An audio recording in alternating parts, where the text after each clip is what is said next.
Okay, take three, because I once again talked for way too long.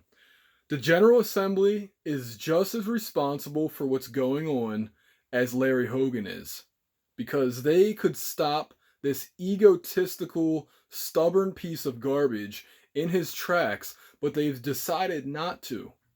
Why? I don't know. Are they scared of him? Because I got to tell you, there's a lot of people who are not scared of Larry Hogan anymore.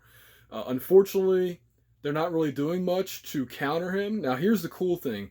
I do know of some businesses that are opened up unofficially.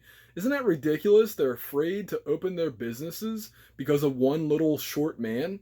You know, that's what Larry Hogan is. He's a little guy. He's fat. He talks monotone. I don't think he's very smart. I think he's stubborn as hell. I think that his ego would be bruised if he would admit that what he's doing is wrong. He originally shut down Maryland so that the hospitals were not overwhelmed, and the hospitals were never overwhelmed. So at that point, you should have reopened Maryland entirely, you little jerk. But you're not doing that. You're keeping everything, not everything, you're keeping a lot of things that shouldn't be shut down, shut down. Well, Larry, it's time for maybe us to shut down your paychecks. Maybe it's time for us to shut you down. Maybe at that point you would change your mind about what's going on here, because I don't think you will unless you are personally affected or your wife is personally affected by this. You little $2,800 a week making man. Yeah, you know what?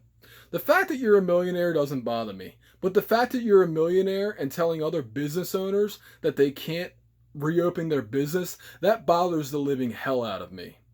So before I say something that I'll have to regret and not put on my YouTube channel, I'm just going to end the video right here by extending my middle finger to Larry Hogan, extending my middle finger to the General Assembly, and saying, I wish everybody a happy Memorial Day.